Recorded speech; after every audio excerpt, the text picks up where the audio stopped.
संस्कृत भाषा बहुत प्राचीन भाषा है। कहा जाता है संस्कृत भाषा से ही अन्य भाषाएं निकली हुई है। बहुत समृद्ध भाषा है। भारतवर्ष की या देवभाषा जिसे कहा जाता है। लिपि जो है देवनागरी लिपि है। इसमें तुमको अनुवाद और व्याकरण आता है किताब के पाठ्य पुस्तक के अलावे। जैसे तुमको कुछ हमें यूनिक टाइप का अनुवाद बताते हैं। पेड़ से पत्ता गिरता है तो इसमें होगा वृक्षापत्र पद्धति। इसमें वृक्ष पे हम लोग आपादान कारक किसी चीज से कोई चीज अलग होता है तो आपादाने पंचमी जिससे अलगाव होता है उसमें पंचमी विभक्ति लगती है। इसलिए वृक्ष का रूप जो हम लोग एक वचन में वृक्षात होगा। वृक्षापत्रम पद्धति।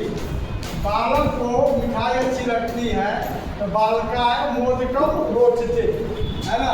जो उसको जिसको रुचि अच्छा होती है उसको संप्रदान कारक लगता है। चतुर्थी विभक्ति लगती है। मैं कलम से लिखता हूँ तो अहम कलमेर साकम सार्थम समम के जोड़ में तृतीया विभक्ति लगती है। इसीलिए मैं कलम से लिखता हूँ से अहम कलमेर सा लिखती। मेरे गांव के चारों ओर हरे वृक्ष है। मम ग्रामम परिता हरितिमा वृक्षम सहती। देखो परिता चारों ओर का परिता में जो है तो उसमें जो है ग्रामम हो गया। यहाँ पर ग्रामम हो गया है ना। और राजा दशरथ के 4 पुत्र थे। राज्य दशरथस्य इसमें खस्ती विभक्ति लगे संबंध का राजा दशरथ 4 पुत्र आदर्श। हम लोग किताब पढ़ते हैं। हम आवाम स्वयं। हम माने मैं, आवाम माने हम दोनों और वह माने हम लोग। वयम पुस्तकम पठती पठंती बहुवचन होगा। तो इन संस्कृत भाषा में 3 वचन होते हैं। एक वचन, द्विवचन और बहुवचन। जबकि हिंदी भाषा में 2 ही वचन होते हैं। एक वचन और बहुवचन। अंग्रेजी भाषा में भी 2 ही वचन होते हैं, सिंगुलर नंबर और प्लूरल नंबर। माने स माने हुआ, बहु माने हुए दोनों, ते माने हुए लोग। ते है सा अम्रम खादामी।